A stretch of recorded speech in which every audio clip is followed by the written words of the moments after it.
Hey, what's up YouTube? It's Pyro coming in with another video. Before I jump into what this video is going to be about, in case you couldn't tell by the title, the scenario you notice the backdrop is a little bit different. That's because I'm currently on vacation in Atlanta, but work never rests. Well, I call this work. It's more of a hobby, but for me to be able to make it work, if you guys, talking to you, and you, especially you, I need you guys to leave a like, comment, subscribe, hit the notification bell.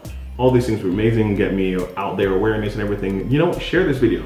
Share the video now, come back, watch the video, and then share it again so you know what it's about when you're sharing it.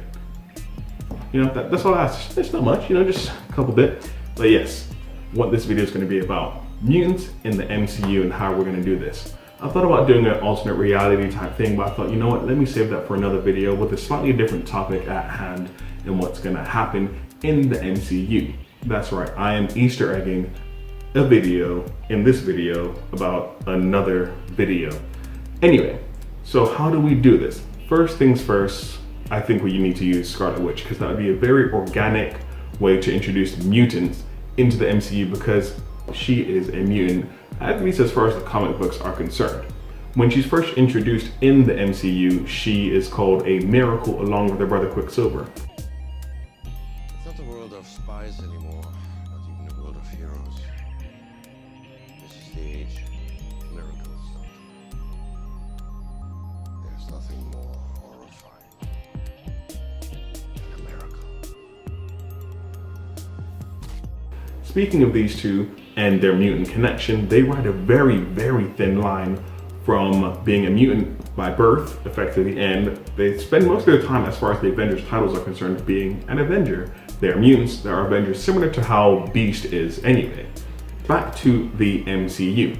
She gets her powers in well, we see her powers in the MCU at the end credits of Captain America: The Winter Soldier, because Baron von Strucker gives them to her by using the Reality Stone. That lends itself very well to doing something slightly different to what happens in the comic. Now you'll notice that this book right here is called House of M. Scarlet Witch is actually very, very important in that book because she gets rid of a lot of mutants. Roughly about, you know, I'm just gonna throw a number out there, 91.4% of mutants. It was roughly estimated about 198 were left at the end of it, you know, something like that. This was done on the 15th of November.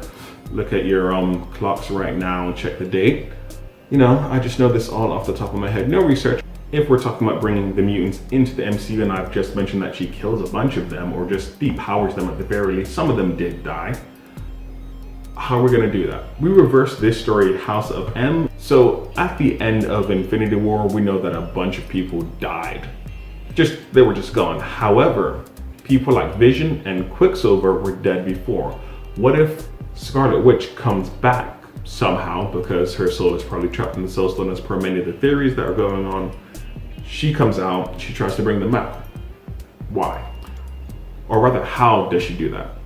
We give her her actual powers back, her hex powers, where she's just one of the most powerful beings on Earth at the very least. She's like actually really powerful, but the movies have made her just a telekinetic person that has to move her hands to do stuff rather than having these weird cursing powers. It'd be amazing to see that once they get to do it. And I think with the Disney Fox still going through, now that they can say the word mutant and use other mutants overtly and so on, she's gonna get her full set of powers, and that is gonna be crazy, and that's how we're gonna do this right now. So, what is she gonna do? She's gonna try and bring back Vision and Quicksilver. That will then bring out further mutants. Now, why I think she is key to this, because there was this information that came out not too long ago stating that the Reality Stone either awakened a latent ability or gave her a new set of genes, basically. That's what happened, altered her genealogy. Now, with her trying to bring the other people back, that's what can happen with them. And then it creates a wide burst, because if you notice in Age of Ultron, when she got upset when Quicksilver died, wide burst of powers, and that was just showing her being unable to control her powers when she's going through something emotional. And after just Infinity War happened, she lost Vision, she's lost her brother, she's gonna try and bring them back. And the reason why using Scarlet Witch to bring the powers back is also significant is that if she's got her powers through the Reality Stone, then it would make sense that when she tries to bring people back, it would awaken latent abilities that she has gotten through the activation of the Reality Stone being used on her. Now, if you know anything about the mutants, you know when they get their powers. Puberty, pretty much, yeah, puberty. They're going through life-changing things, you know. You might try and save your sister from a tractor and turn her to steel, or you might try and kiss a boy and you end up stealing his life. So after that side note, we go back to actually the story. With her trying to bring back Quicksilver and Vision, she actually just uses all of her power by accident and then invoking the mutant gene and other characters that we have not met yet that are mutants, like her dad, Xavier. All the common ones, they're awoken, but we don't see them first. I think we should start with another character that is popular but lesser known. Probably say someone like Nightcrawler, or probably a Gambit movie would probably be your best bet, because he has connections to the X-Men and having his movie start off at the beginning and then him meeting the X-Men along with Rogue. I think a Gambit and Rogue movie would be very good to start off with. Now, once we have all of those movies, then we can lead into Avengers vs. X-Men. And I really love Avengers vs. X-Men because it's about the rebirth of the X-Men, or rather the rebirth of the mutants with them coming back, and then the Avengers are at war with the mutants, and they eventually do sort of work things out with the rebirth. With Scarlet Witch effectively taking the role of Hope Summers in the rebirth of mutants, we flip that on its head. Instead, because they've just come out, they're not the dominant race at this moment in time, as in the mutants. Humans effectively are, and that means Scarlet Witch and ideally Quicksilver are torn between them being a mutant and being an Avenger, and have that the focal point rather than just the rebirth of mutants.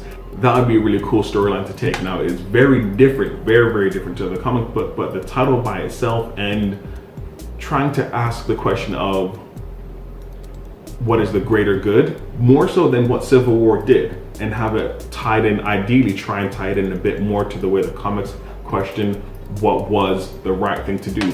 Do we let Hope Summers get the Phoenix Force? And that'd be really cool. Sorry, side note, having the Phoenix Force in the MCU, because it's one of the most powerful things in Marvel Comics. Dudes, this is probably a bit more ranty, more so than actual coherent, but let me know what you guys think of this video. Comment, like, subscribe, and all that jazz. You know, all the good stuff. Do it on the video. Let me know what you think of this video. Let me know what you think of bringing the mutants into the MCU as well. There are going to be videos around this area, somewhere here, something like that. You know, all that jazz. Still don't have a sign off yet, so peace.